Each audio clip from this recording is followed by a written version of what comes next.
So, I'd like to welcome you to our podcast presented by Lower Manhattan Music Studio called On the Real Side. And we have our illustrious guest today. Very happy to have wonderful piano player named Mike LeDonne. Thank you. Thanks for having me, Bob. Oh, it's a pleasure, Mike. And, Mike came to New York. I was in New York for much of the 70s and the late 60s. And around the time I split for a few years, like 15,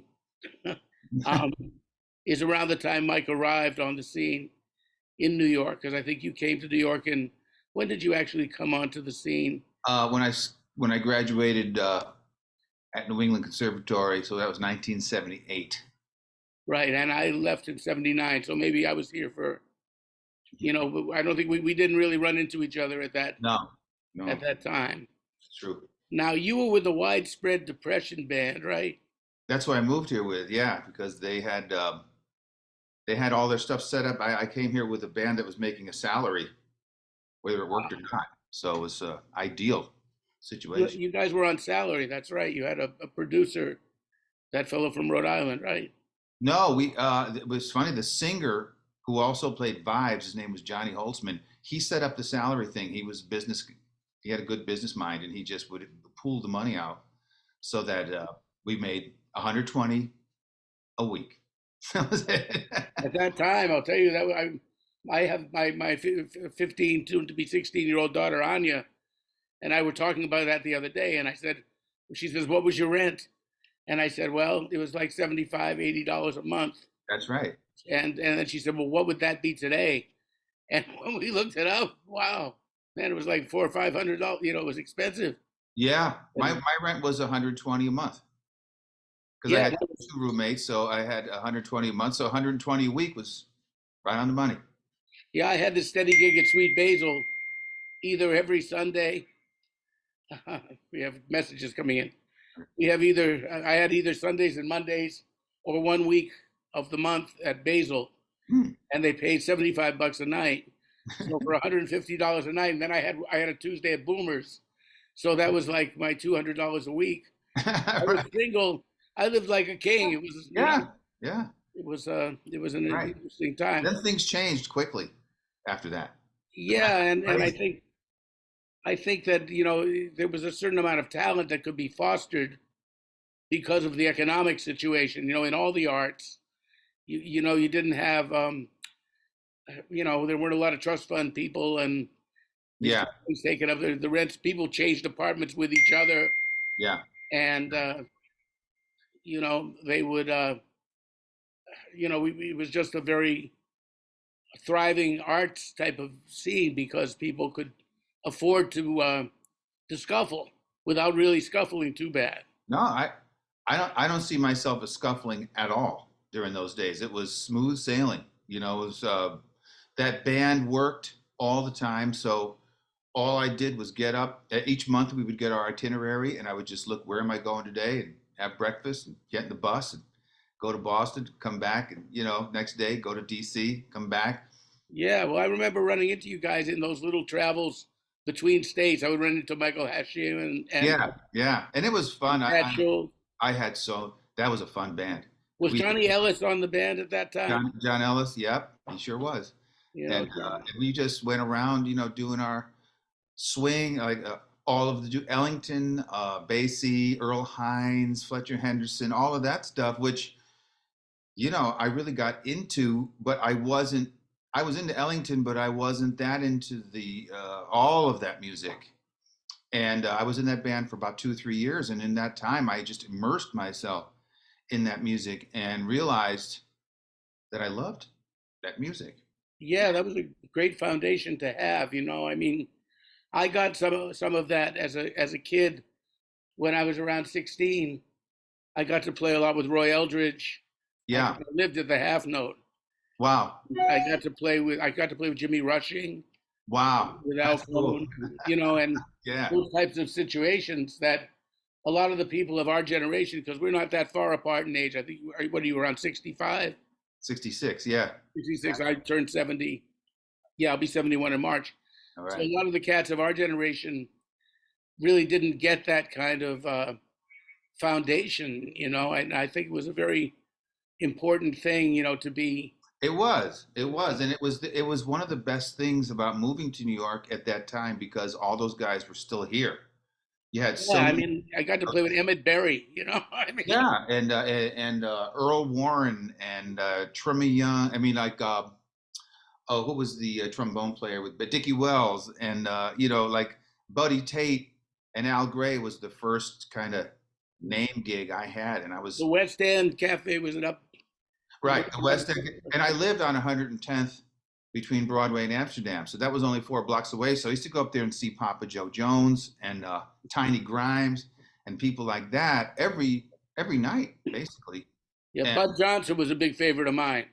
oh yeah, You yeah, know, oh yeah, heavy. I mean, that's what I mean. There were these heavyweight dudes from back then, still doing it, and really Phil Shapp gave them that nice home there at the West End yeah, Cafe. that was a wonderful thing that he did. Yeah, You and know, then but downtown there, and I used to go sit in with Roy, when he was playing at the Jimmy Ryan's, and I wound up doing the gig at Jimmy Ryan's for 2 years, and I wound up doing all these traditional like Benny Goodman and um, Ruby Braff and people like that. I was Ruby working. Brash. Yeah, Ruby used to. Ruby could be very pugnacious. he was pugnacious. I mean, like people said, he used to burn his bridges in front of him. But and then also Panama Francis. I played in the Savoy Sultans with Panama Francis, which was like graduating. Like Widespread was kind of like high school, and then Panama was like college. Like it was graduating to the big dude, and they sounded incredible too. And no one probably would know now about them, but it had players in it like Howard Johnson, who's played alto. You probably know him. He played with Dizzy's big band. The older Howard Johnson, I heard him a little bit, but I didn't know him, but Yeah, he I was in heard some of those cats. George Kelly, who was a I great. played with George Kelly a couple of times. Yeah, and these guys, Bill Pemberton was the bass player. He had been in Art Tatum's trio. I knew Bill, sure, with that the group with Oliver Right, exactly. Drummer and Bud Johnson. Actually, I think That's right.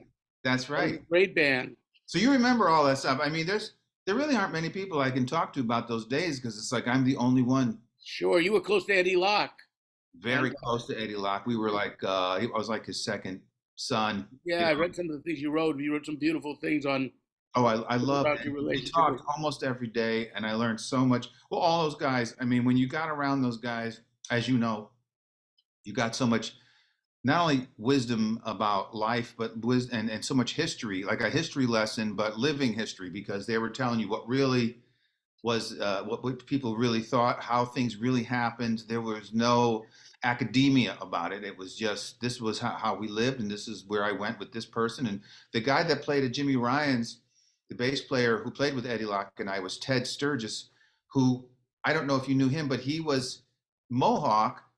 Bird wrote the tune Mohawk. Right, that was he. It was for Ted. Ted was Mohawk, and Bobby Pratt. Bobby Pratt. Yeah, that was my Got man. around there who That's like right. was amazing piano and trombone. I mean, Yeah, he was and astounding on both of he them. actually played for Tony Bennett in that place where Tony was the waiter that he used to force himself up to sing. Bobby was playing piano there, I so believe it, yeah. they were lifelong friends, Bobby and Tony, Yeah, and well, all all of those this cats stuff. were around. I mean, even John Bunch, who was Tony's accompanist at the time, he Yeah, came into these right. jam John played sessions. all of those guys, man. I mean, and Connie Kay and Vic Dickinson, they played at Eddie Condon's right down the street from Jimmy Ryan's every night. So I got to be around Vic a lot, and Connie and I became good friends from seeing him every night down there and going to Chinatown Yeah, afterwards to get food. And it was a beautiful period. My friend Brooks Kerr was yeah, close to all of those cats. yeah, And Brooks was Brooks great. really, really thought he was 85 years old. So I'd walk into Brooks's house, and we had gone to Phil Woods had a jazz camp in Pennsylvania, New Hope, Pennsylvania, called Ramblerny. So Ah, I met Brooks when we were 15. I wow. got a scholarship because my family had no money, but Brooks was one of the kids that had some money, and Uh-huh. Brooks had this beautiful townhouse Huh. on in the East 60s. Oh. And you'd walk in, and they also had a liquor cellar.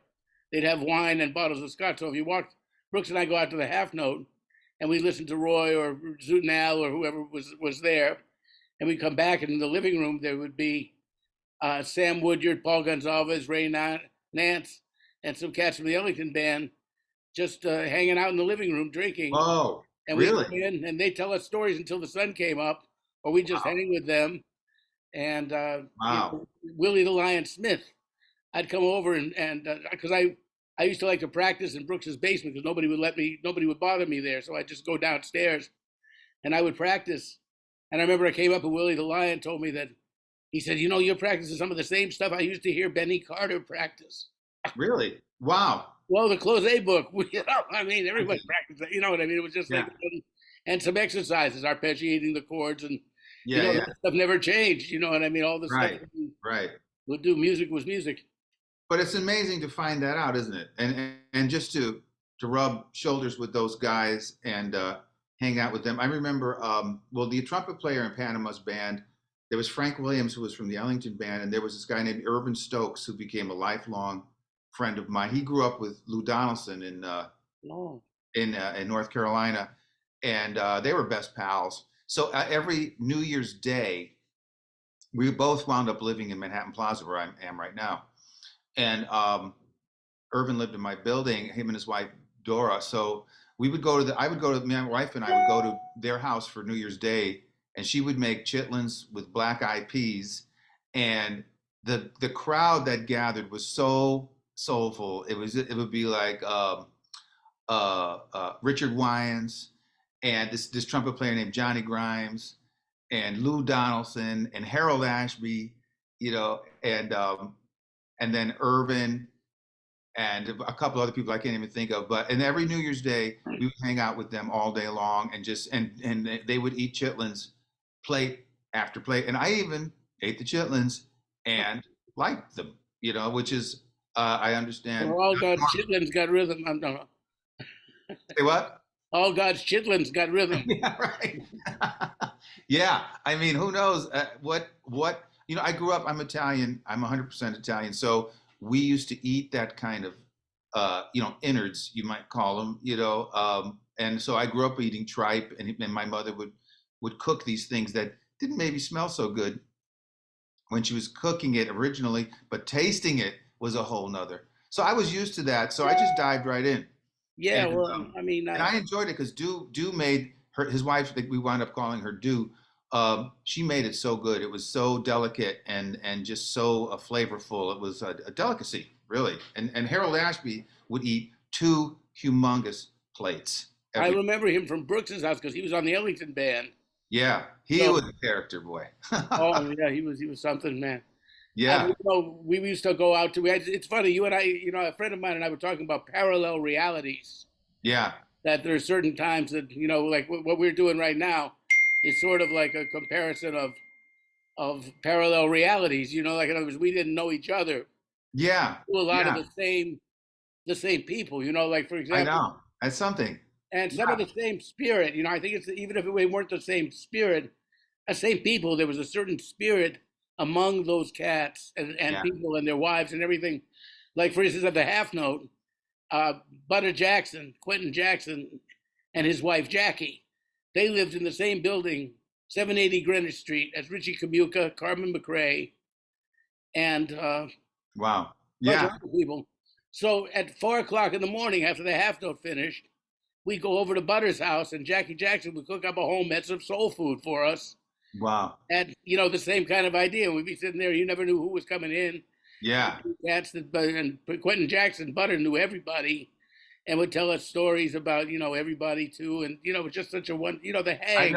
That's the thing that people don't have anymore. And that's why things seem to have turned upside down from the world that I knew, because the world that I knew placed utmost value on swinging, right? I mean, you talk to any of those guys, what was the number one thing that you had to do? You had to swing. You had to swing. Yeah, if you didn't swing, it was out. You were out. That's it. And they didn't we want to hear about anything else. There was no contention about, well, music has moved on and it's made these advancements. They didn't want to hear that. They just said, either you swing or you suck. That's it. That's It's what a it no is. middle ground. You know, I had a very interesting experience with Bill Evans. One time, there was a certain period where, especially in the couple of years after the assassination of Martin Luther King, and when the black um, identity was really becoming strong. You know, the Black Power movement was in power and was Yeah. inception and all that kind of thing. And so there was some hostility sometimes among some of the black cats to tell me, you know, like, hey, man, especially when I was hanging out at New England Conservatory, I went up there. I never went to school. That's another story officially, but I lived in the dorm and hung out Really? with Jackie Byard. Yeah, I mean, I lived practically with Jackie Byard every day. He let me come to his class. He called me his assistant, which was a joke to me because Jackie didn't need any assistance. You know, if anybody ever didn't need assistance, it was him. But he actually said, "Well, you can help some of the cats. It'll inspire them to see a young guy like you That's play." so nice. That sounds like him. Yeah, he Yeah. was like that, you know. But anyway, so there was this thing where like some of the cats were telling me that it's not your music. Why don't you go play Mozart and Beethoven and you know Oh that's yeah. it, you Yeah. know. Yeah. So you know, I was really thinking about it. I said, well, maybe they're right, maybe it isn't. So I was thinking about studying conducting, and I had a little extra money, a little bit of money because I was playing the strip shows. So I took some lessons composition with Joseph Maneri, Oh yeah. and you know started studying the Remember Schoenberg him? Yeah. harmony book, not the 12-tone stuff, but you know the blue book. And Yeah. I was studying that. I was thinking, well, I was learning about figured bass, and because I was a Right. high school dropout, I'd never really gone to study music like in that way, you know. Hmm. So anyway, I'm learning this, and I'm thinking maybe these guys are right. Maybe it's not my music. So I went down. Bill Evans was playing the Jazz Workshop, Paul's Mall, Yeah. and I went down. I was 18, and I said I'm going to talk to him about it because you have that kind of courage when you're that age, you know. Well, Bill Yeah. Evans is a great white musician, and you know maybe Yeah. he'll talk to me. And he turned out to be really sweet. And I won't tell you the whole story because this is really more about you. But the funny thing is, when you mentioned swinging, Hmm. he said, I told him what I was going through. And I said, did you go through that? Did you have problems? He said, you know, I did too. He said, in fact, when I was in school in Louisiana, I thought of becoming a classical flutist. Hmm. He said, because they were telling me the same kind of thing, that it wasn't my music, and I had to consider the same things you're considering. And he was beautiful. I sat at his table that night and Wow. like we talked. And the next night, he even played some of my compositions. He stayed after the gig Wow. and told No me that, kidding.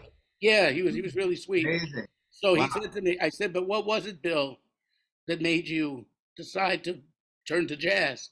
Mhm. And he thought he had that thing. He had a pause. You know, all those cats when they would talk to you, right? There was the way they used silence was almost like the way they used it when they played.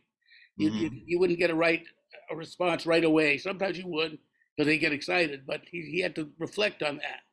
So he reflected for a second and he said, I said, you know, what was it that made you want to decide to play jazz? He says, I think it depends upon the need to swing. Dig that. He said, if you need to swing, then you're a Well, jazz musician. that makes sense. If you don't feel an internal need to swing, I then you like shouldn't play that. classical music. You should play some other kind of music. You know, I had that makes so much sense. And you know, I had to say that when I was in college, you know, studying with Jackie at New England and everything, I went in the library and I found these old downbeats and I started looking through them and I found an interview with Bill. And I read the interview and you know what? It really helped me what it said what he said in that interview, which was that because when I got to New England, um, Charlie Parker was not what they were talking about. You know, when I got there, everybody was into avant-garde music, Yeah. like the Art Ensemble of Chicago, Ornette, Cecil Taylor, you know, which I was having a hard time with. You know, I liked Ornette, but you know, I just wasn't getting it with the other music, and I felt like I needed to develop along the lines of what I liked about Charlie Parker. And I thought, you know, like, how can do I have to speed through Charlie Parker? I mean, do I have to hurry up so that I can get into this avant garde thing? Or what do you do? How do you negotiate this? And I read this article by Bill Evans. And in the article, he said, jazz is an accumulative art form that takes a long time to, uh, to get to the point where you will have your own voice and your own style, and you cannot rush it. what he said. You cannot. So don't rush what you're doing. You have to take your time and go step by step with whatever it is that you're into, and really digest it and internalize it. And this was, and I'm reading this and I'm thinking, wow, this is exactly the question that's been bogging me down. So that was it. Then I just said, okay, I'm doing what he said. And he'll never know what a huge influence he was on me with that. It just cleared up the whole problem because I thought, well, Bill Evans is saying it. This is the truth. You know, I don't. It's not like my colleagues here are all bashing me over the head with Cecil Taylor records, and I have nothing against Cecil Taylor. I think he's a genius, brilliant, artist. However, it just wasn't what I wanted to listen to. And they're just like, if you don't listen to, do you like Cecil Taylor? They would sit you down in the chair, and like, if you didn't like Cecil Taylor, you were going to be out of the club. So it was a weird time for me. But but Bill had that thing from Bill, and what you just told me that he said, that seems like he is just, not only is he brilliant, but he cuts right to the core, like in plain English. There's no. He does. I mean, even when he talked about, he has a thing that he said about harmony, about a song, and I thought it was beautiful. There's a little thing in a book by Gene Lees has this book about different profiles of people in jazz. I think it's called Me Being Jim and Andy's, and he has a really nice article, a nice chapter about Bill. They were tight. And he says, we used to come over to his house and he would show him some stuff about harmony and stuff. So he said, Bill, what's the importance of a flat nine? What's this? And Bill said what Al Cohn told me, and what a great teacher named Helen Jordan, who was a music teacher to a lot of people in New York, including Tony Bennett and Gene Bertoncini. A lot of these people went to her. She wasn't a jazz teacher. She was musicianship, she called it. But anyway, they would say harmony is counterpoint. And so that's what Bill said to Gene. He said, you see, everything is about expanding and contracting. He also said that a song is the story, and which is sort of like what I think Schillinger might have said, something similar to that, but I'm not going to get into all that. But, the idea is that you have a tonic. It's a story of a tonic. That's why it's tonal music. It's called that because it's about a tonic, and you're either expanding away from the tonic or contracting toward the tonic. And there's a certain system within which it works called the cycle of fifths. And that's what you need to know.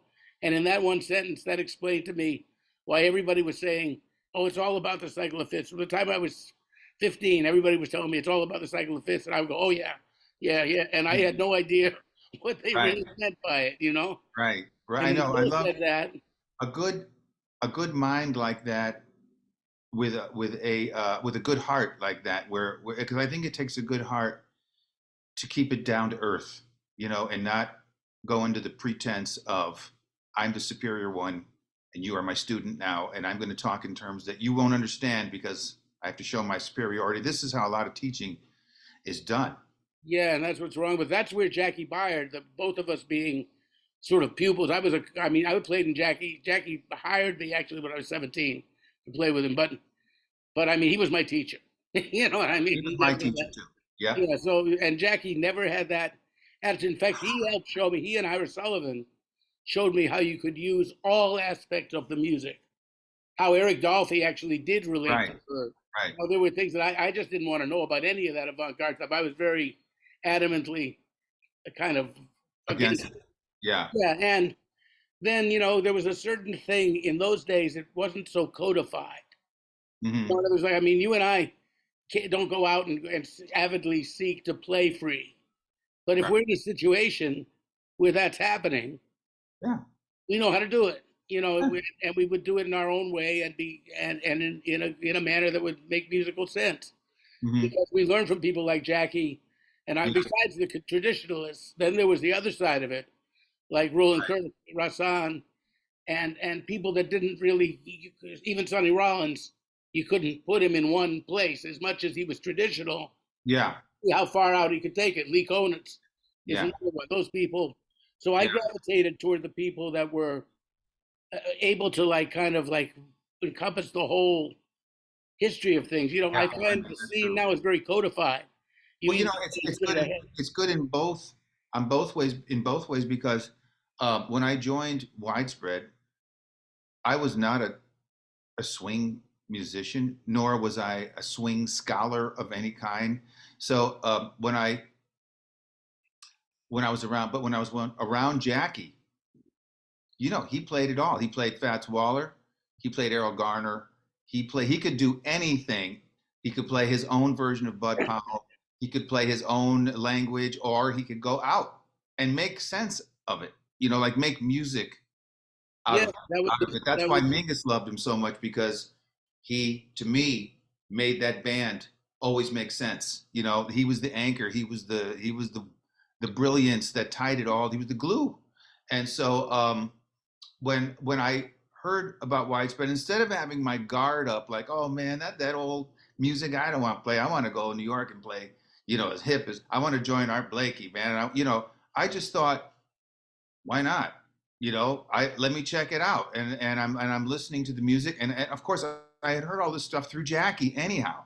I had heard all of the piano playing. He loved Earl Hines. Earl yeah, Hines was his hero. So I enjoyed when I got into Earl Hines. It was huge. I thought, where have I been?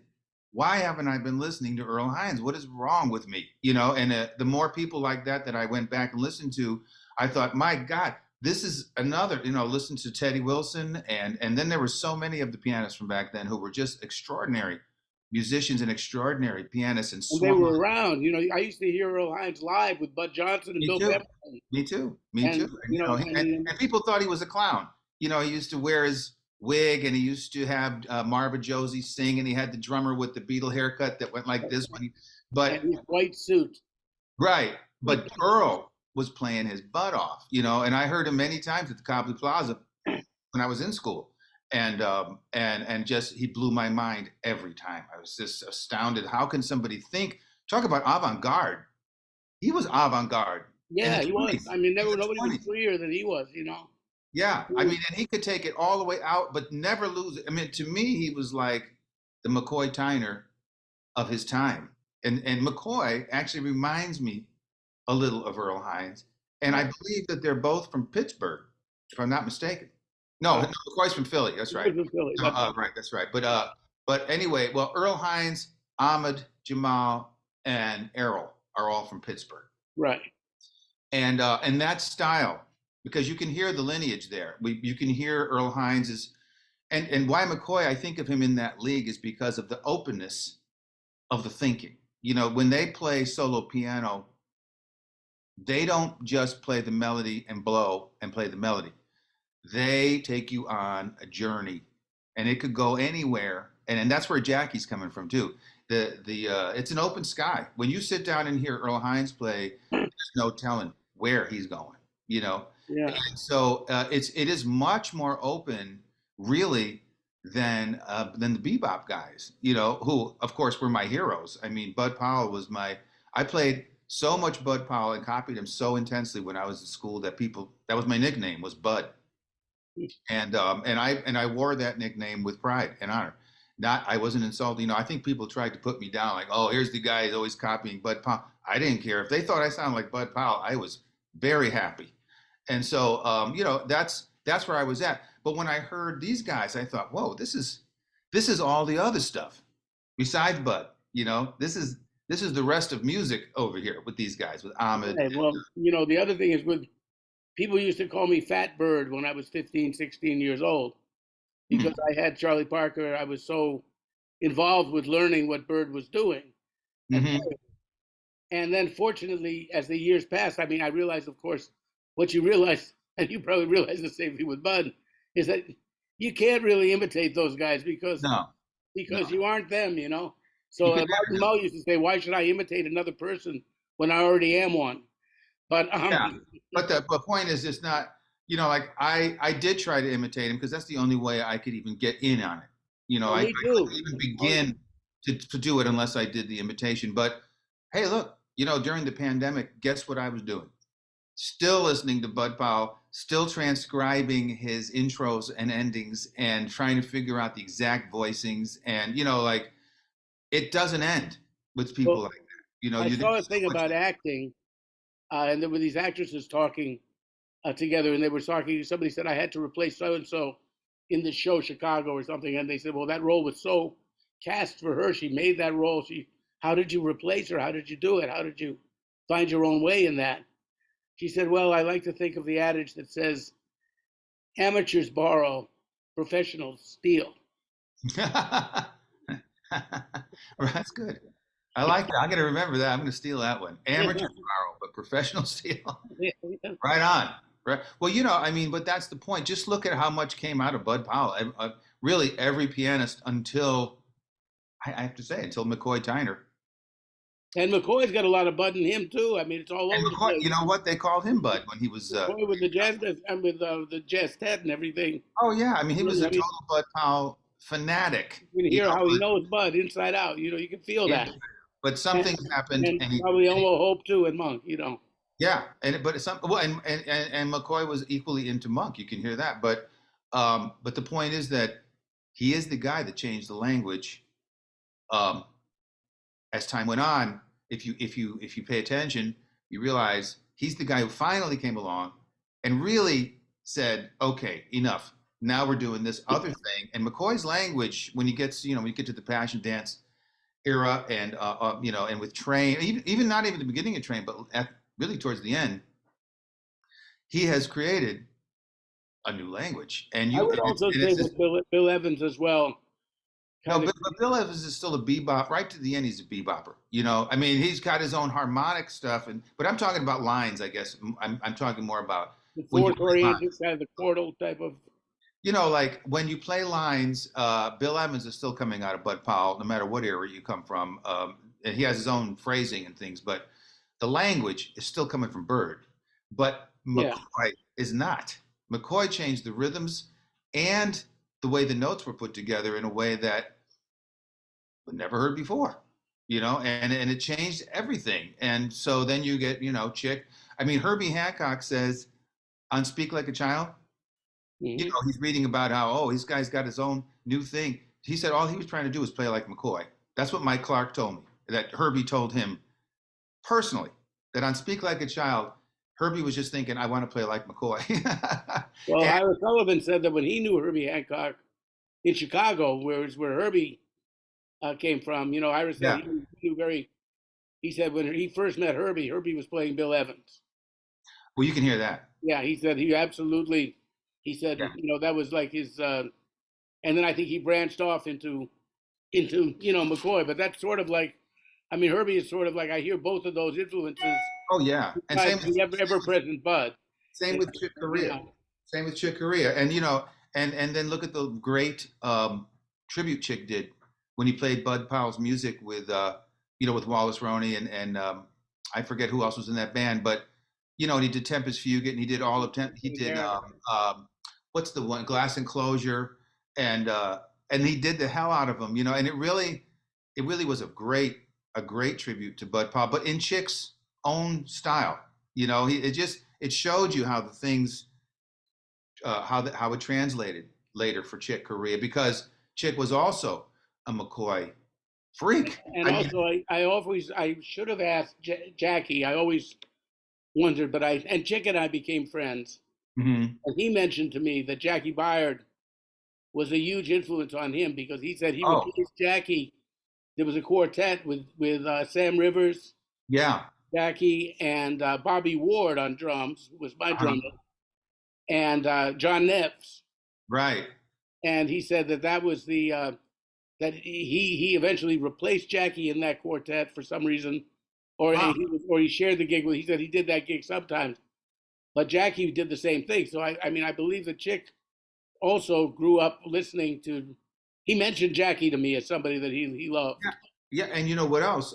Jackie told me that Herbie spent a little time studying with him as well, and I'm not sure when that happened, but it was early on.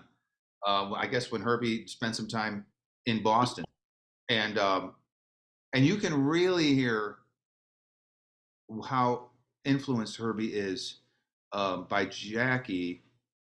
Well, on that first initial record that he made with Donald Byrd and Pepper Adams, but also if you hear Jackie play on this record with Sam Rivers, actually, called Fuchsia Swing Song with Tony Williams and Ron Carter, you might think it's Herbie when you're listening to it, because the language is so similar. It's the way that Jackie put his notes together. You know, he had a different way than anybody, and it was his also his harmonic. As you know, I mean, you were around him a lot. You know about how into polychords he was, which he got from Bud, by the way, right? I mean, Yeah, the right. stacking the two chords, That triadic thing, and also the triads on top of the dominants, and but also the two identical, like you know, a C major seven in the left hand and a D major seven in the right hand, and he would say that was a C major seven going up to the 16th, and then he would do, or he would do a C minor seven and a D minor. So it was two minors, it was two seventh chords, a whole step apart. And from that thing, that's how he used to improvise. He used to think about the two keys at once and somehow scramble and place the notes together in ways that created those harmonies, even though it sounded like bebop rhythms and things. And it was ingenious what he did, and it was unique as hell. And that's what I hear in Chick, and I hear that in Herbie Hancock as well from Jackie. So he is really an innovator of the highest order. He gets no credit whatsoever. no, it's amazing, and he didn't get that much when he was alive either. No, he didn't, because he's running into the same. You know, I think sometimes when I'm out here now that I'm the age I am, and I'm still playing, you know, basically straight ahead jazz and facing the consequences, because you know you have to be crazy to swing anymore, because you're going to face the punches in the face from the powers that be. They don't want that anymore. But nonetheless, no boom. You know, they don't. No, I mean As that's would say, the minute you hear, the minute they hear that, points are deducted automatically. But Jackie was already facing these problems. You know, where he was. They were saying he was they couldn't tell what style. They didn't think he had a style, right? That was the critics said. Well, who is he? Is he a swing guy? Is he a bebop? Is he avant-garde? We just can't, when they can't figure you out, and that's what Jackie used to laugh. He said, well, they don't know where to put me, because I am not going to conform. You know, Jackie, he was a rebel. He was a rebel. Yeah. They would call him a chameleon, you know. They would call him a chameleon, right? And they would say, you know, like he was on an elevator that was best when it was stopped between floors or something like that. But you know, like, boy, I just couldn't get enough. And I loved his rebellious attitude. And I wound up becoming that same way, like, just to hell with it. You know, I'm going to do what I do. And that's what it's about. You know, I mean, you got to do what you, Benny Golson told me many years ago. He said, you know, you are who and what you are is how you play. That's the music you make. So if you're really doing it right, if you're really doing it for real, it can never be too out or too in, too old or too modern or whatever, because it is who and what you are, and that's it. If you're doing that, you're doing it. Period. So don't worry about all of that stuff. That's true. That's like Lee Konitz would say, just be yourselves. That's good. Yeah, just be yourselves. Yeah. Lee was such a trip. Yeah. But yeah, so I see Jackie as the first warrior against all of that stuff, and Barry Harris too. I mean, these guys, you know, they had to say to hell with money and fame and fortune. I don't care. They didn't care. Those were the least important things to those guys. The most important. Davis Jr. Who? Walter Davis Jr. was another one. Yeah, Walter Davis Jr. You know, so many. Even you know, like somebody like Tommy Flanagan, who did become, you know, had a nice little brush with fame there towards the end part of his life, but not really famous. I mean, not like Oscar Peterson or Keith Jarrett famous. But nonetheless, you know, even Tommy had to contend with that kind of prejudice. I don't know why there was a prejudice, but there certainly was a prejudice that came about against any history in your playing was already a problem, unless you were they always wanted the next innovator and the newest thing. But the problem is we got so many false prophets from that. Well, you know. that's a very good point. You know, Mike, I recently, I've learned now not to deal with some amateurs on Facebook. I Mhm. don't go to Facebook that often, and now I understand why. Well, somebody got in touch with me and they said they really actually wasn't. They wanted to know me better, and so it was a guy who plays some saxophone, and he was talking about what horn to play and what mouthpiece to play, and all this stuff like what a friend of mine calls gas, gear acquisition syndrome. Oh yeah. Started to talk about music, and he said, well, you know, jazz has to always, it's always evolving. And I said, no, it isn't. It's, I mean, it's I mean, there's change involved, but what's the difference between an evolution and mutation? You know, I mean, sometimes I think Right. it's Yeah. evolved as far as it can evolve, and now we can do a lot of things because it evolved in so many ways, and there's ways to put it together and this and that. But a lot of what I hear around me, and I don't hear that much around me because I actually don't listen to that many things around me. But Mm. that's me. But Mhm. anyway, it actually got very. He mentioned a guy that was a little avant-garde, and I said, well, I like his playing, but I prefer Frank Strozier, Gary Bartz, and Charlie Mariano personally. He said, well, this guy, you're not even in his league, and I mean, no, he said, Strozier, Mariano, and Bartz aren't even in his league, and neither are you. Wow, And I'm guys, like, that's whoa. And I said, this is why I don't want to deal with amateurs sometimes because they don't understand no, it's too go hard. through to do what we do. And Yeah. that's, you know, but anyway, I cut the cat out, you know, but I mean, but the idea was, it occurred to me when he said, you know, it's always evolving. And I'm thinking, well, I don't know. Sometimes I think, you know, the evolution is more of a mutation. And that's what the critics were looking for. That's what I mean to say. Yeah. You're not Right. evolving the music like, That's right. That's true. I mean, and I have become aware of something, a phenomenon. I guess you could say it's been happening maybe for the past 10 or 15 years, um, where there's been a slight tearing apart of the generations. Like, I don't remember this kind of feeling when I was younger. I would never look at Milt Jackson, for instance, and think, oh, he's the old bebop. You know, he's good for that bebop stuff, but you know, he doesn't know about the latest things. He's not. What a jazz stop in 1955. I mean, come on, codifying man. element You know, again. we didn't ever think like that. But today, oh, excuse me, somebody's leaving a message. Um, Today there is this generational thing, whereas you say something like what you said, and I did say something like what you said. I mean, you've seen my posts. I know I've seen you comment on them on Facebook. Um, where a young man came forward, I said something like, you know, time moves on and time moves forward, but uh, just because it moves forward, it doesn't always produce progress, you know, and uh, Yes.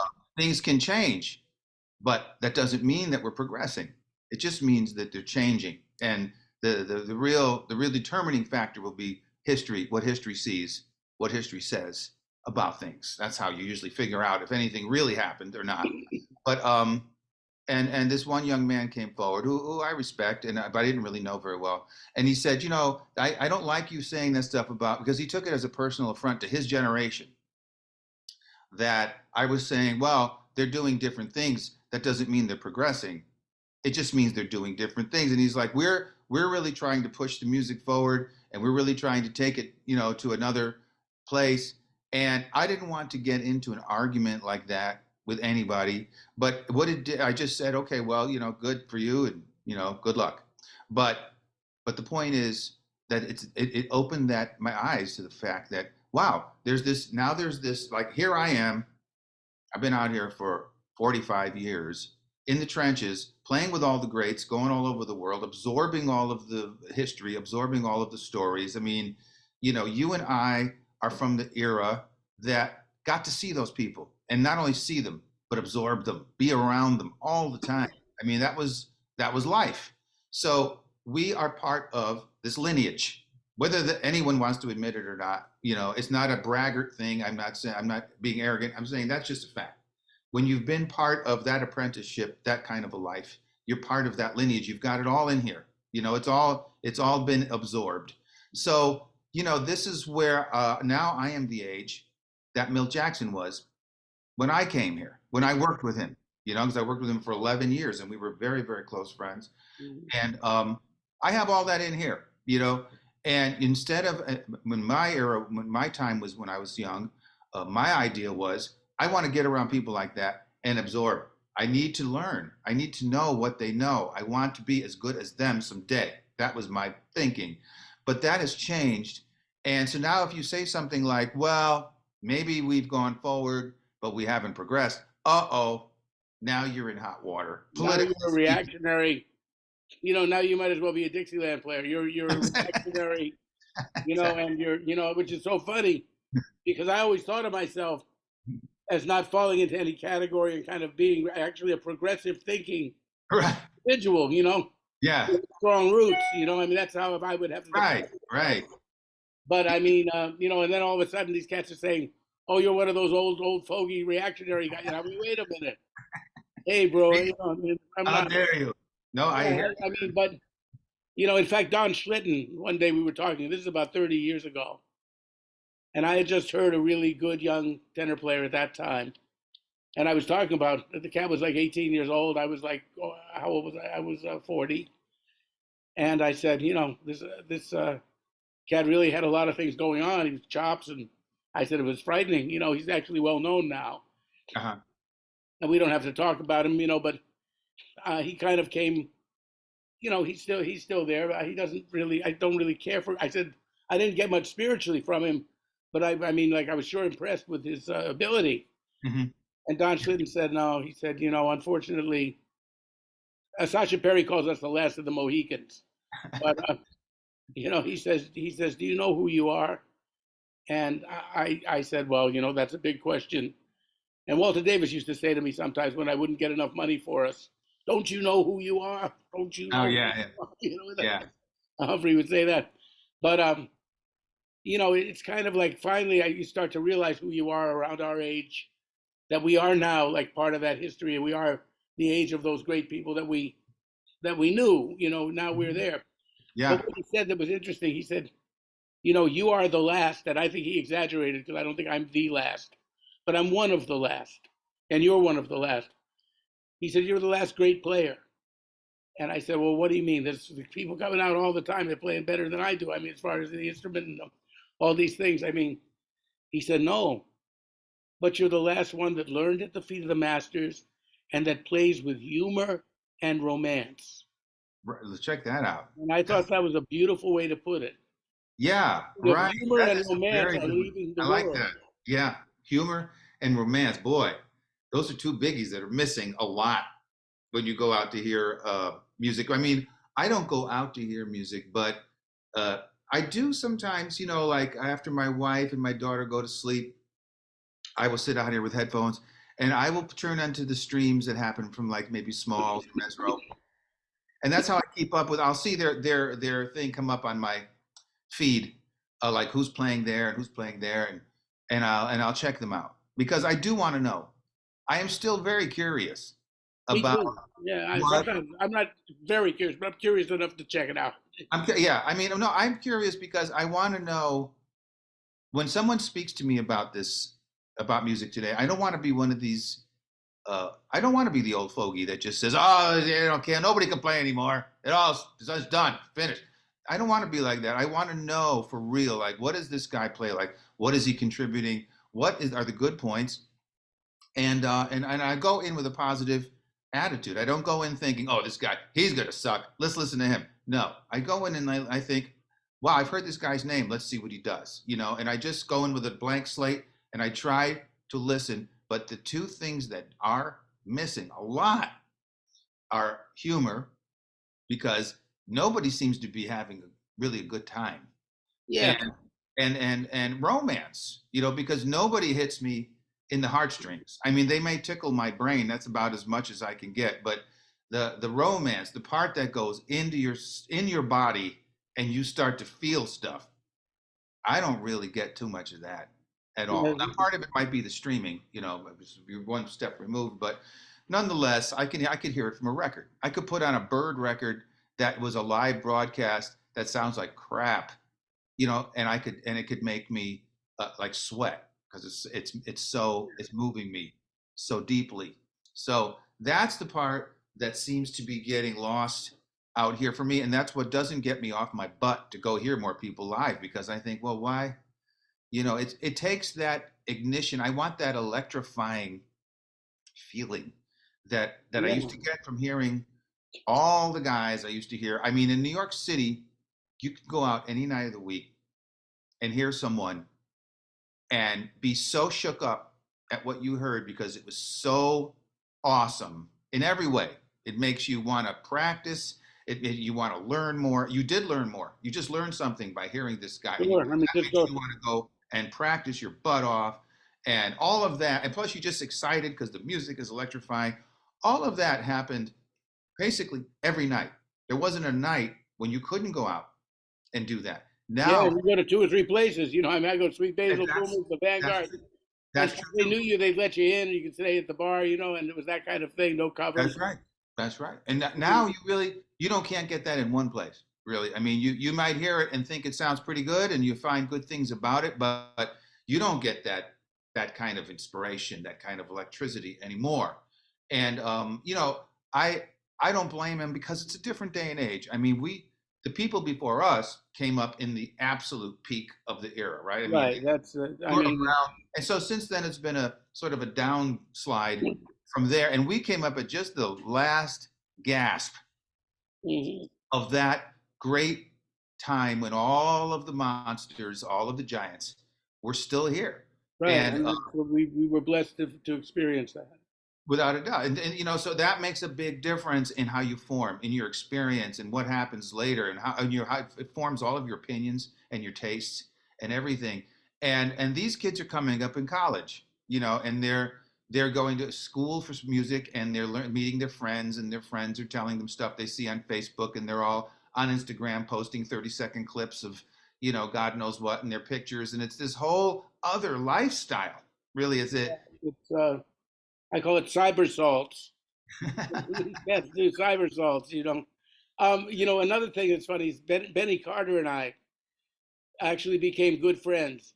We only Uh-huh. met in person a few times but I would talk to him. Brooks hooked me up with him, Ah, and I was honored to know. He said, "Oh, I have a record of yours," and he said, "I love it." He said, "There's a ballad you play." I said, "Really?" wow. He said, "Your version of "We'll Be Together Again" is beautiful. It's one of my favorite alto." I said, "Really?" And like, That's heavy. I was high for a year on that. That's heavy. But Right. then we became friends, and actually, I felt free to call Benny.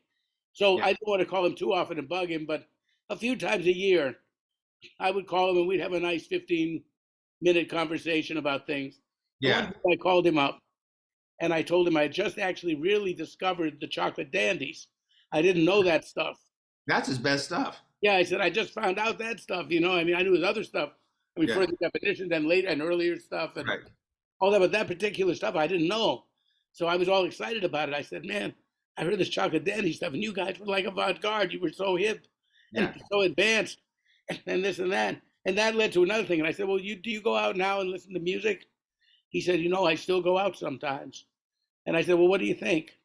He says, well, I think a lot of people are out there playing very, very nice things and very, very adept things. He said, but a lot of the time I just don't feel that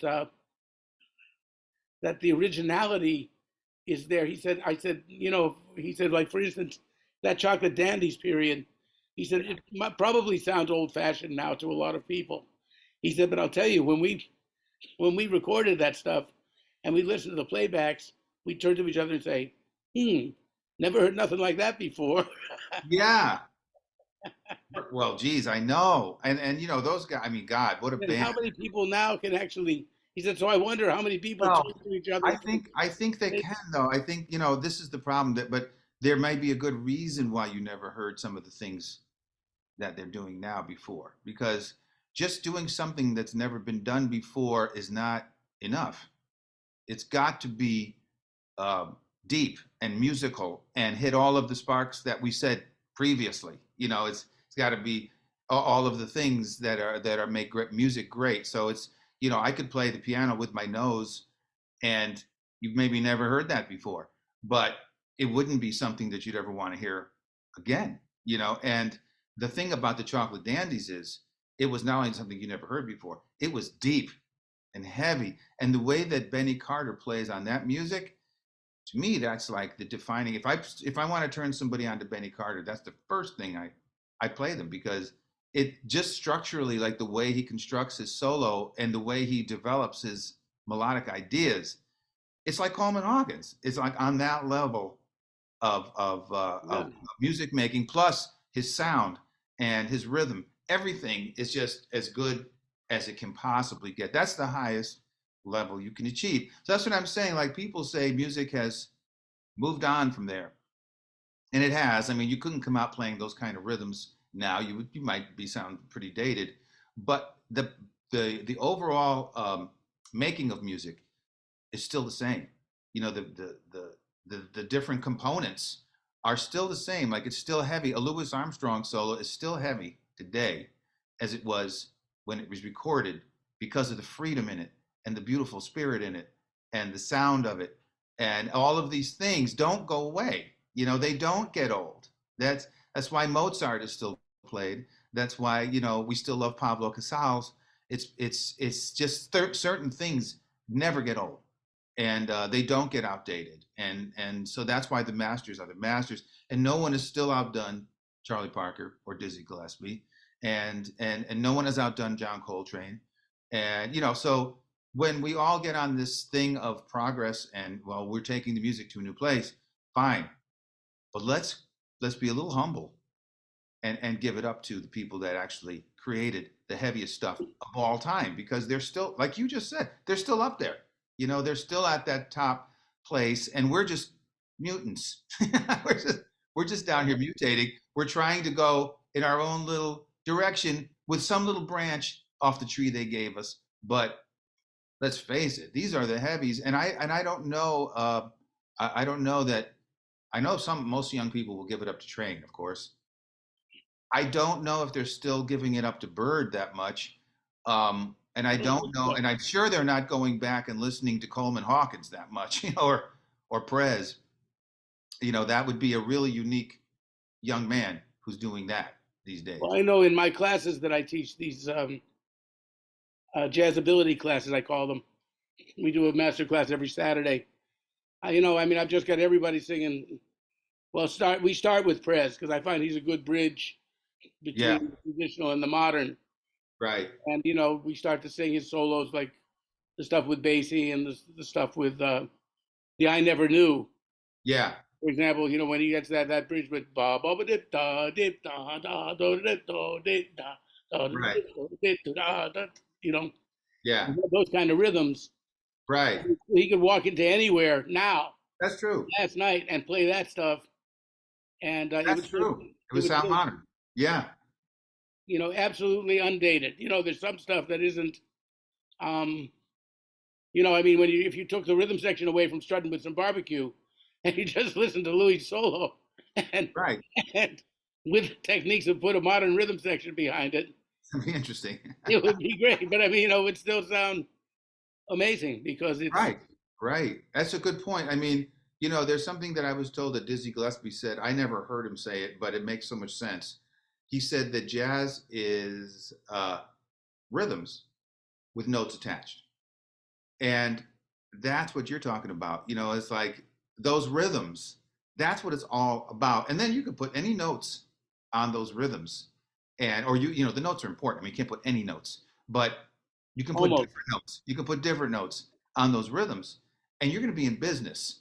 You know, but I don't think that many people today in academia teach jazz like that. I don't think they look at jazz as rhythm first. Right. Well, see, that comes down to the very first thing we talked about tonight, the idea of swing. Yeah, right. It don't mean a thing if it ain't got that swing. And that may be a cliche, but I mean, that's what Duke said, and that's what it is. So, I mean, I teach rhythms in the sense of I teach people to do something called meet the beats. And I just teach them to be feeling 1 and 2 and 3 and 4 and say, give me the and a 1, and just clap on it. 1 and 2 and 3. Uh-huh. And then you have somebody else doing the and a 3. And you have somebody else on 2 and 4. And so you end up with all these little polyrhythms going on. That's cool. Yeah. You know, that type of thing. And then you make somebody start your phrases, go through a chorus, all the things you are, and start every idea on the and a 2. Right. something like that. So you Right, right. understand, You displace what you do in a different part of the measure. Yeah, you get intimate with the time. You know, right. the thing we're trying to do, it's sort of like if you have a lover, you want to know every part of them really well, how small Right. or how big. It's like, you know, and so time is like the ultimate lover. You know, I mean, that's how No, it is, and rhythm. You know, I mean, time rhythm. and rhythm, because the way that the rhythm fits into the time is everything.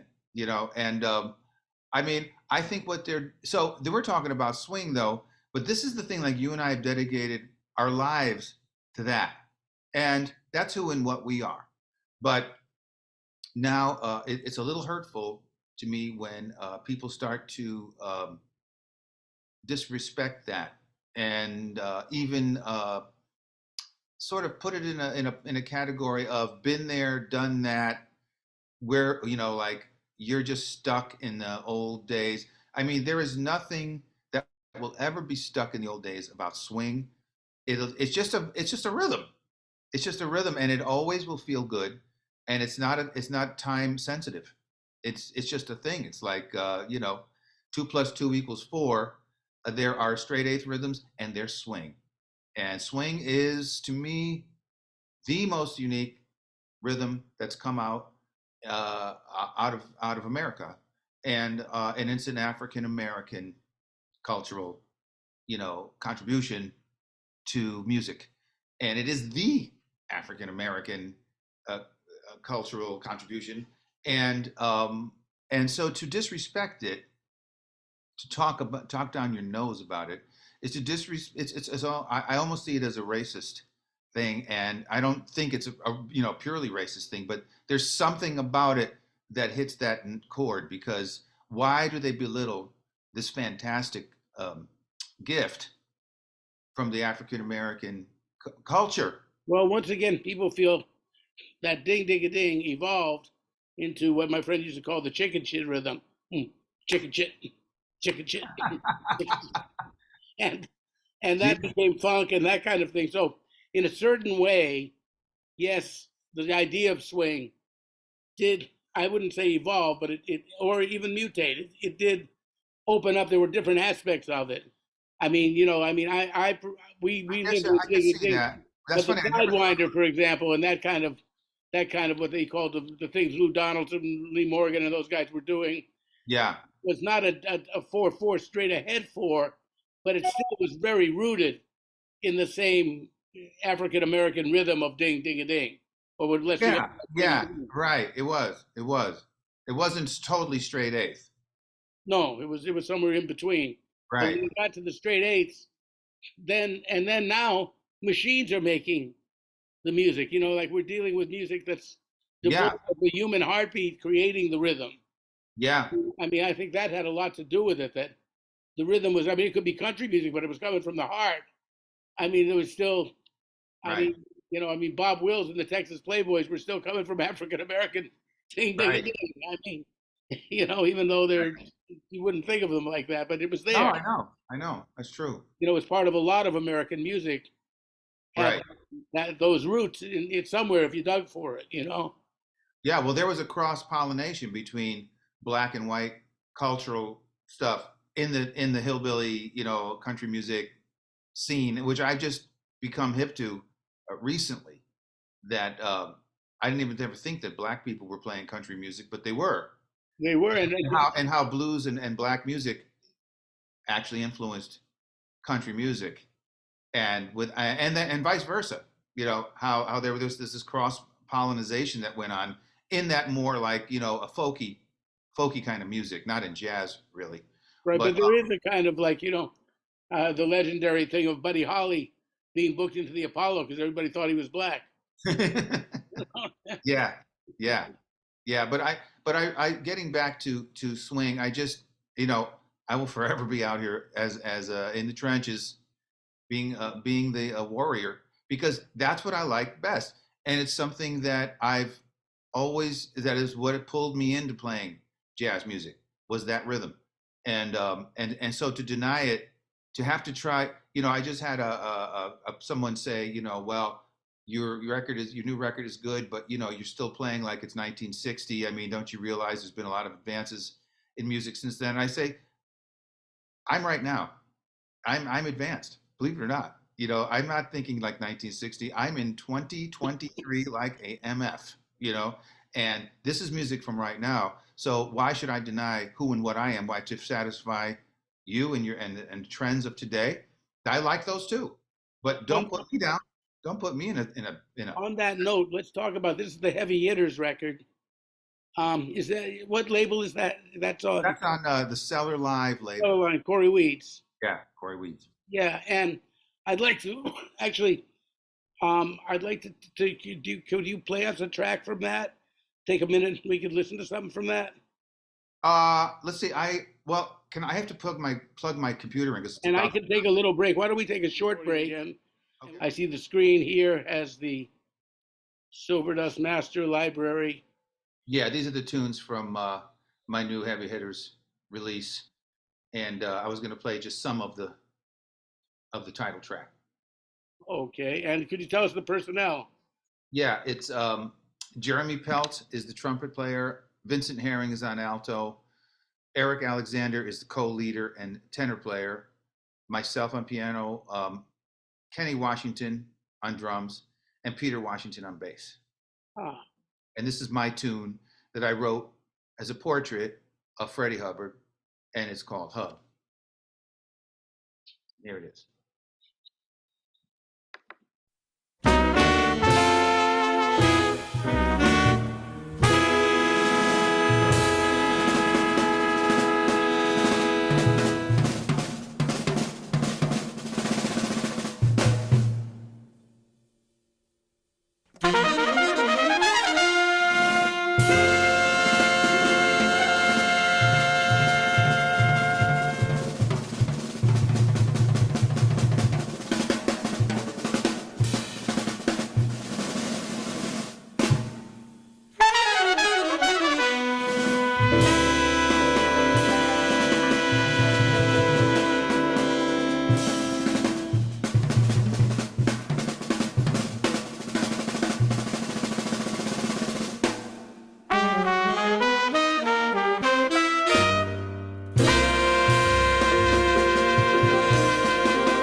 All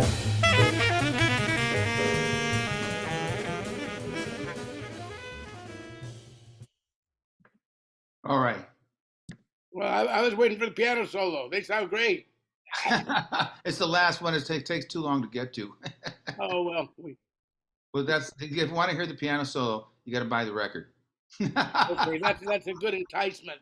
There you go. Okay, there you go. And because we are in a actually, Mike's daughter is coming back soon, so we're trying to finish this in time for that. Let's talk a little bit about family in that way. How'd you meet your wife, and how long you guys have been together? A long time, and Yeah. got a story about that, or Yeah, a long time. We met at Ethel's place in Baltimore. She was a waitress, and I was playing there. And she was 19, and I was 28, and the rest is history. We've been together all these years. or as Dudley Moore said when they asked him how he met Tuesday Weld, he said, "Well, we saw each other, we got together. The rest is mystery." Was no mystery because she's just been my anchor, and I love her forever. And then we were lucky enough to have a daughter named Mary, and she brought out something in me that I never knew existed. And that was because she's born with multiple disabilities, and she's nonverbal, and she's legally blind, and she's cognitively disabled, and has other things. But she is awesome as a human. And um, she just taught me so many things. But the main thing is, she got me in touch with something in me that was greater, way greater than the previous me.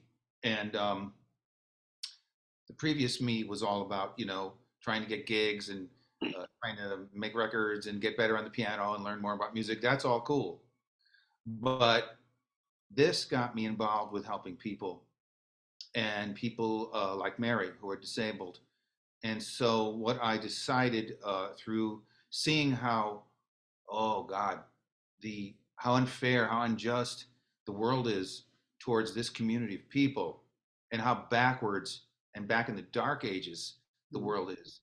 I decided that I needed to act, and in a way that was more than just talking about things. I wanted to do something for real, and I got an idea to create a parade like the Gay Pride Parade. A parade to celebrate a huge community that is usually pushed aside. People tried to ignore it for years, like the gay community. So I decided, okay, so now it's time for a Disability Pride Parade. Disability Pride being the name of the civil rights movement for the disabled that has been around for a long time before I came around. But anyway, I got to work on it, and I got my friends in jazz to help me. I got the jazz community to help me raise money because as I went into it, I realized it's all about paying the city to be able to put on a parade. It's very expensive. So, people I didn't even know were my friends, actually. Like I didn't know they were this good of friends. Like Ron Carter and Jimmy Cobb and Whit Marsalis and George Coleman and Brad Meldow and people that I young and old said that they would play for free for a concert and I could pray this was a fantastic concert, so it wasn't hard to get people to come. And I charged $100 a head to get in, and I raised the money, and I went to work figuring out how you put together a parade, and I did it. And I realized my first parade in 2015, and we did 5 parades until the pandemic shut everything down. But the last parade saw 10,000 people there, and was like me and Mary and Margaret in front of the New York City Police Department marching band, and 10,000 disabled people behind us coming down Broadway from Madison Square Park and going to Union Square Park. It's 23rd Street. People don't know that. Yeah. Right. It's downtown, 23rd Street. Right. It's called Gramercy. Well, no, it's called, Madison Square. Madison Square, right, Park. And so we went to the other part, Union Square, and I put up a stage. We had the Parks Department put up a stage, and I had all people from the community perform. musicians, dancers, wheelchair dancers, comedians, um, you name it, they're up there doing it. Singers, Wow. and we had a 3-hour festival with all the people lined up. And what we did was we had all of the sponsors, and the sponsors were people from disability organizations that help the community. So we set up tents for them, and they were able to pass out literature about what they can do. So we were able to raise awareness within the community about all these services that are available to them. But also we use we use it as a sort of a slash parade slash civil rights march. So the different organizations and people bring banners that say what's wrong as well in their with their lives and what they want, and they get to express things that they may talk about on the phone, but this is out in front of all of New York City. Oh, great. And so that was the point, because as Nadina Laspina said, who is an activist, an icon activist from back in the day, she said, just being out in great numbers in public is a political act for this community, because they're never seen like that. That's fantastic. When is Yeah, the so next one? that's the best thing I ever did in my life, period. Yeah, there are things that you know, music can tend to make you a little solipsistic sometimes. And so we're very self-involved. It kind of helps to become an artist. That maybe some of that is necessary, but then it's necessary to kind of transcend that. And I think the Creator sends us little ways Yeah, of being able to do that. And that was your way. I've had some other kind of. I've had this personal disability where right. if I could have been the person that I am now, that kind of was forced upon me by this emphysema condition. I mean, in some way, it's made me. It's a great improvement as a person. Yeah, I hear you. Yeah, I hear you, because it it gets you in touch with stuff that you had no idea was even in there, and you may have never touched on it either. Yeah, right. Things you kind of took for granted that you don't. So when is the next Well, they're working on disability parade? Do you know when? the Disability Pride Parade. It's going to be this next October in this year, 2023, October 2023. So they can look for it. The website is down at the moment, but they can look for our website, disabilitypridenyc.org, and also there's a Facebook page for Disability Pride. That will have information. But yeah, it's an incredible. Everybody that I've known, and I've had musicians come, they just had to see what it is I did. It's huge, and it's an incredible thing to be part of, because there is a spiritual thing that happens when you create something from nothing out of just love, because it was just love for Mary. My daughter's name is Mary. Well, that's beautiful. And that's what did it. It was I built it off that. Love is truly the most powerful force in the universe. I know people say that kind of stuff, but it's true. Well, even with love, like getting back to the music for a minute, Mhm. we have a mutual friend who's been helping, I think, both of us professionally, along like with Corey Weed's label, the Cellar Jazz. Corey is kind of in the tradition of Bradley to me, who like really Bradley. I don't know if you ever hung out too Yeah, much with sure. I Bradley. knew Bradley. I played at Bradley's many times. Yeah. So you caught the tail end of Bradley's life. Yeah, I did. Yeah, when you came to town, but he was good friends with, I was good friends with Bradley and hung out in his after hours. When he closed the club, he let some Yeah. guys stay late, and that was Right. sort of Right. one of my universities. But the love that he had for the music, he was somebody who owned a club and he was in quote the music business. But like there was a certain level of people in some people in the record business, the Don Schlittens and the people like Bradley, and that's I don't know if that kind of person is so prevalent anymore. But we found in Corey and also in John Bennett, who is someone who is actually doing this all for love. He's a Yeah. radiologist friend of ours that we know separately, but he's been producing things. And Hmm. to Mike, and I have a tape with Walter Davis Jr.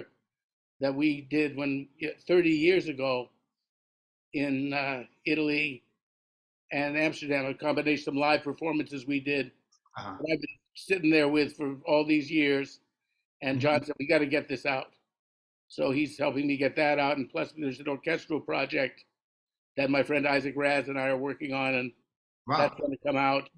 And that's all that, John said the way he put it, he may have told you the same analogy that, at a certain point in life, he's a radiologist and he's like your age, I think right around Yeah, between. I know. In fact, we're going to have lunch when he comes to town in March. Yeah, we do too. In fact, last time he left me to go to you. Oh, But okay. um, the thing is that, when he said, well, it was a question of buying a boat or helping out the musicians that he loved. So, Yeah, for John, it's strictly a labor of love. it really is. And You know, he's a he's, sweetheart. Yes, I know. he's doing it for love, and and so Yeah, there you go. So that, that's that it. kind of, that's what we mean, just talking about love, and Yes. that will lead me to my next place I want to go with you, which you seem to have come from a very, you're a pretty well-adjusted guy for a musician, man. Thank I you. mean, we're all crazy, but the thing is that there is and I think you give me the impression of having had a pretty stable childhood, home life. I mean, your parents stayed together; they didn't split up, and they Yeah, didn't. yeah, no, No, yeah, I mean, I they were. had a disastrous childhood myself, but Oh, we're not talking about sorry. that.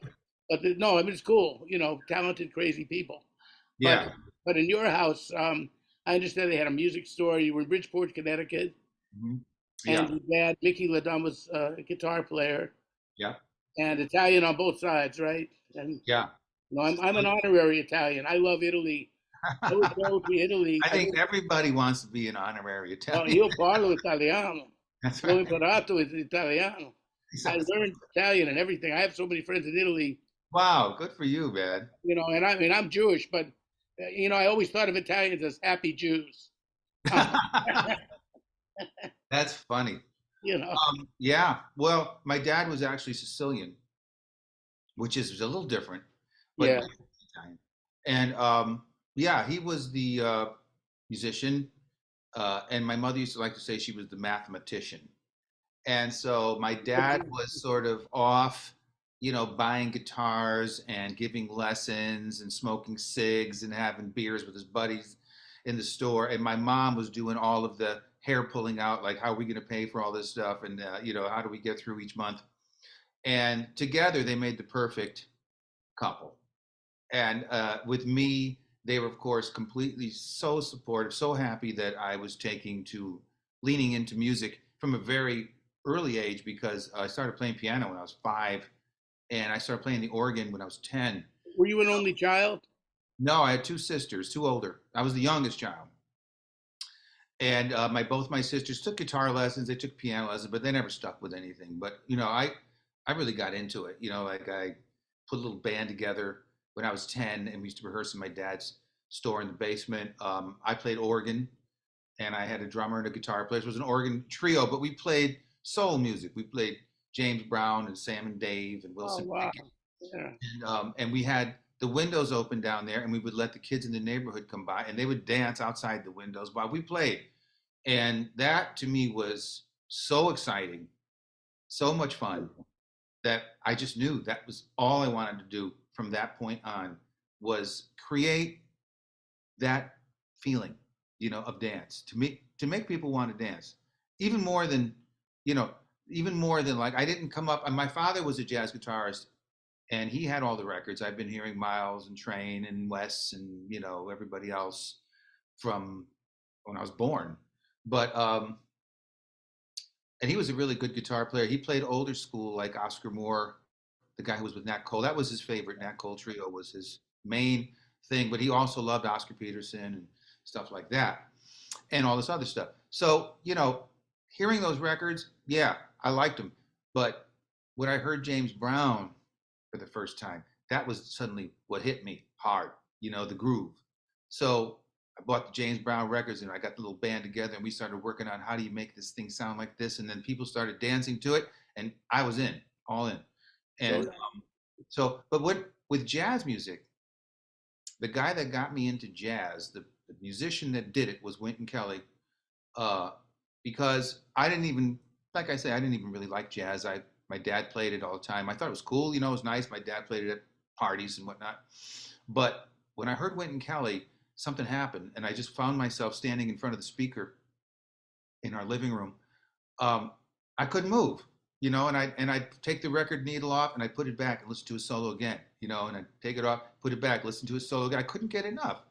And to me, it had the funky, bluesy feeling of James Brown, but there was something else going on that I couldn't understand, but that I really, really liked. That's a wonderful thing. Yeah, Wynton was something else. I mean, I was very fortunate with Wynton when I was 17 years old. I Wow. used to go to these sessions at this after-hours place called Amos. Charles Davis took me around because I knew Ira Sullivan. And when I Uh-huh. mentioned that I was friends with Ira from Miami, Uh-huh. Charles said, "Okay, you come with me." And he just kind of escorted me all over town with his gruff manner of being. He always treated me like I was like, kid, okay. He'd swat you away while saying, "Come on." It was like the applause would build, you know, That's funny. you know. So he was like that, but he took me with him, took me under his coat, and you know, brought me to this after hours club, and it was called Amo Music Studio, and Amo was the bartender at Slugs, and Uh, he opened up at 4 o'clock in the morning on Friday and Saturday nights.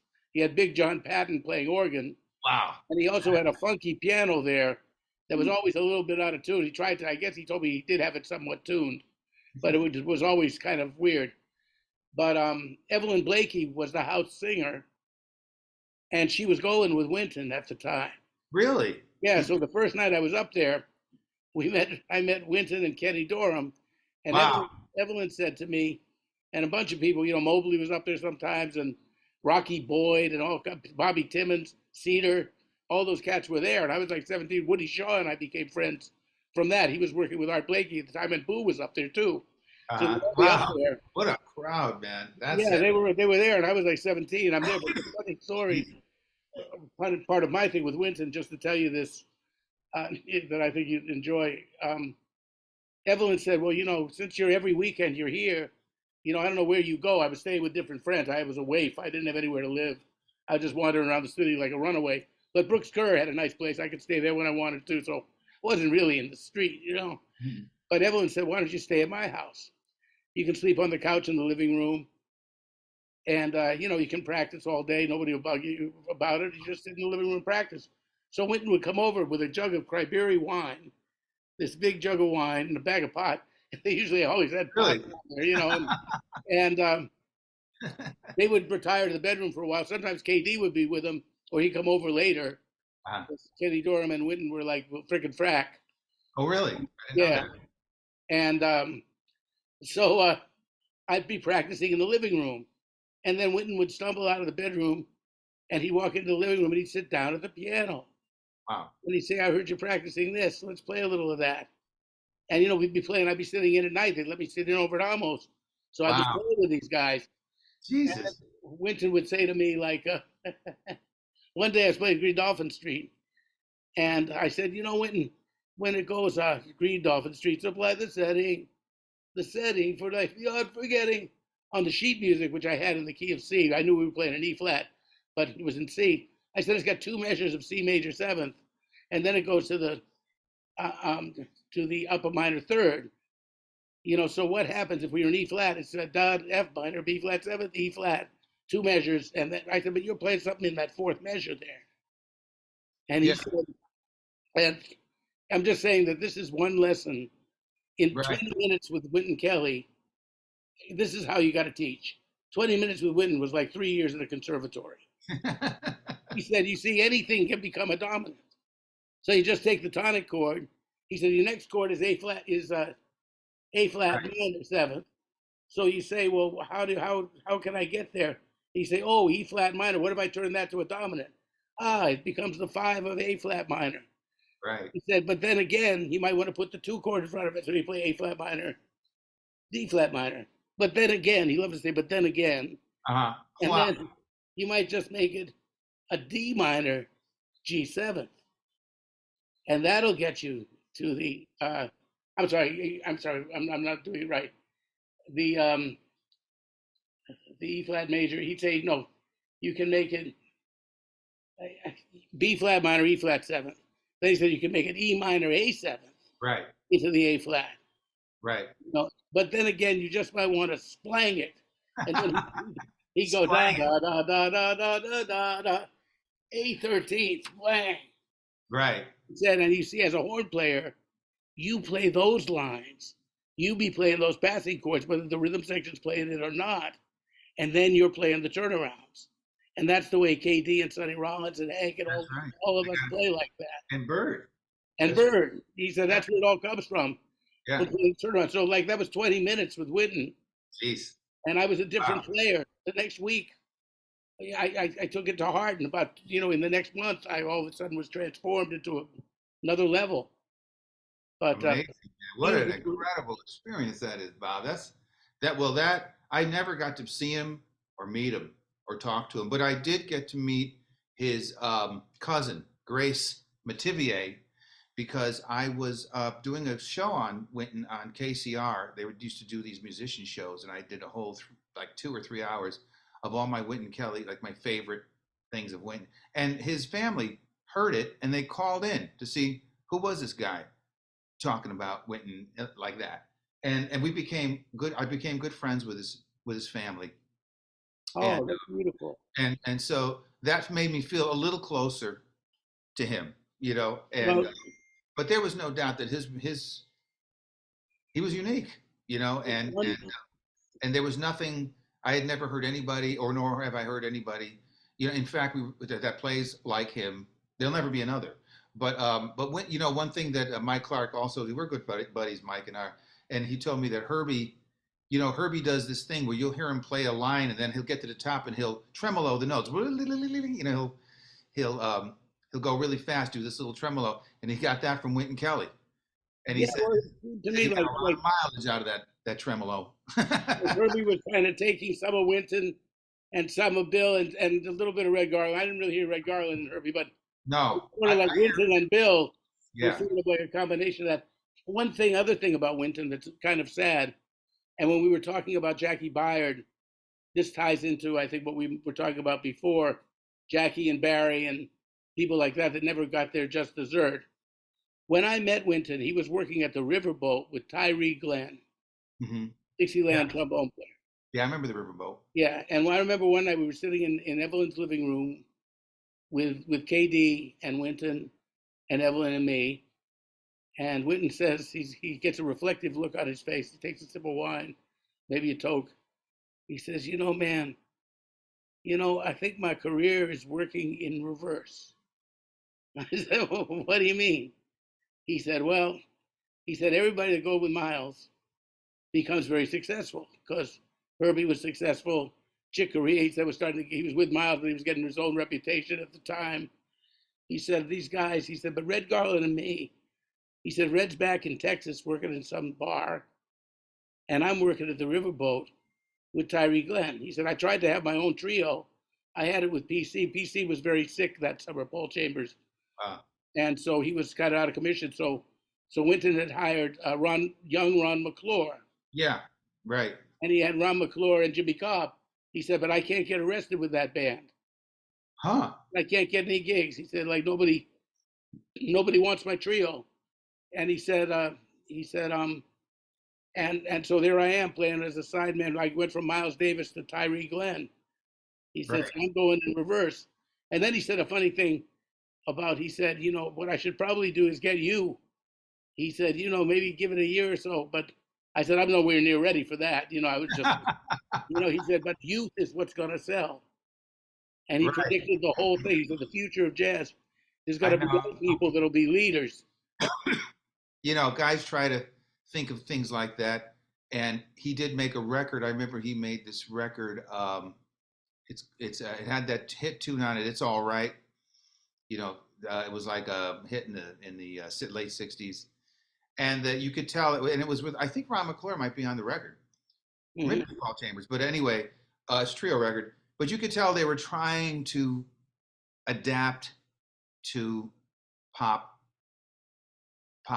sound, but it just wasn't. It wasn't right. It was okay. There was really silly music made sometimes on that with that idea in mind. I think A&R Man had this, let's make you let's make you modernize you or change you, and Yeah, it was. it's a I mean, desperate move when really, I don't know what the answer would have been. I don't even know why anyone would have gone left on Wynton Kelly, except that somebody just wasn't smart about how he was handled business wise because he had the goods. That's for sure. I mean, people were telling me basically when they would go see different groups that Wynton Kelly was sideman in, they went to see him. Like he was the most popular at one point.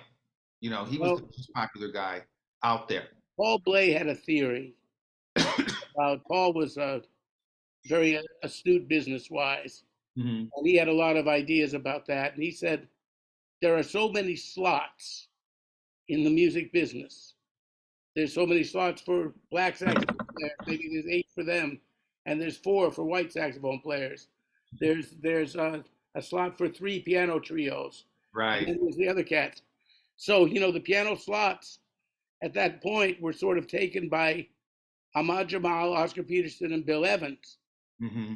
and so there was no more room for the Wintons and the Barrys and the Jackies, and later Yeah. the Albert Davies. I mean, that kind of thing. In some way, Blaze theory seems to be right. There's a certain amount for so many avant-garde piano No, players, I know. so many in each style, and Right.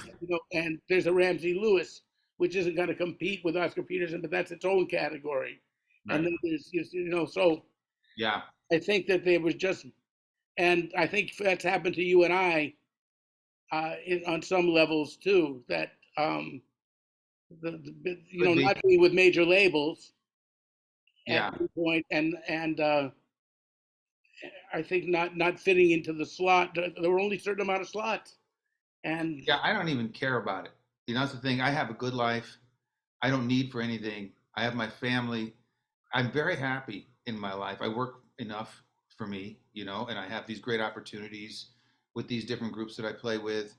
My Groover Quartet, which is my organ band, and now this Heavy Hitters band, which has been going around playing gigs, doing little bits, and we got a tour coming up. I'm pretty sure this year. So you know, I don't think it's the same.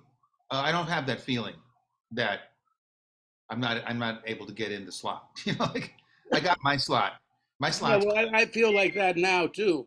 yeah. Though there were some years that were kind of frustrating. Well, it's always going to be yeah. It's not Because, right. It's going to be fraught with more sort of empty spots maybe at times, but and it could feel frustrating. I just try not to go there because I just realize I get maybe because of my daughter. I just realize like the main thing I want to do is be with around my family.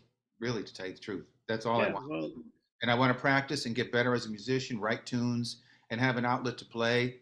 And I have all those things. So I'm actually very, very cool about my life. And I've never thought about being a big, I don't need to be a big star. Or I like what Barry said. I want to be part of the few, not the many. And I'm going to be this guy over here doing this thing that I do. And people will always enjoy it. And there will be people like John Bennett who come forward and say, let me help you out because they can hear what's up, and they're like, we want to support. Such an honor, such a wonderful thing to have people volunteer to help you out of the blue, like like a John Bennett. I have a couple of people like that helping me. Jed Paradis is another who's producing these records that I'm doing, who's putting the money up to make them bigger and better, give me bigger and better opportunities. So, I feel lucky, really lucky, and yeah. I mean, I could just say the same thing as you. I'm glad you feel that way, and you deserve to feel that way. And I think that's part of life and part of fate and part of faith. I think yeah. that has a lot to do with it. Like it's sort of my children. I have 3 daughters, Hmm. 39-year-old, and I have a 15-year-old and a 9-year-old. Wow. You know, and the 15-year-old and the 9-year-old live down the street from me with their mother. Well, we're all tight. Everybody's good. Oh My crap. 39-year-old is about to come down. I know your daughter's coming home in a minute, so we got to Yeah. wrap this up. Yeah. But I tell them, well, they're talking about what God is, and we have these kind of conversations. I said, well, it's events that happen. It's like things that the people that you meet. God is there in that, in Right. the events and the people that you run into, Yeah, right. you That's know, true. and that's where we have to look. And some people do it through religion. Some people just are not religious but spiritual. Some are religious and spiritual. It goes different ways. But Yeah. anyway, Mike, it's been a wonderful Thank conversation you. to Such have. a pleasure. Thanks, Bob. It's been great talking to you. I love hearing the stories, really inspiring. And, I hope we talk some more. We don't have to do podcasts. Yeah, let's stay in touch because we do have a lot in common. I've discovered that today. I always Yeah. thought we did. I remember one day I ran into outside Manhattan Plaza and we just had a brief conversation. I was there, I think I was visiting Joe Cohen or something, Uh-huh. and we just had the nicest little talk. So, give me your real phone number at some I point. will. Text it I to will. me, I'll and send it to we'll you. do that. Okay. Anyway, I'd like to tell everybody this has been a wonderful time, and this has been On the Real Side with my special guest today, Mike LeDonne, wonderful piano player whose daughter is now coming home from school, so I understand that one. Yeah. And, we I thank you, and I guess we'll say goodbye. Okay. Thanks, Bob. Take My care. pleasure. Thank you, Mike. Take care. Bye bye. God bless.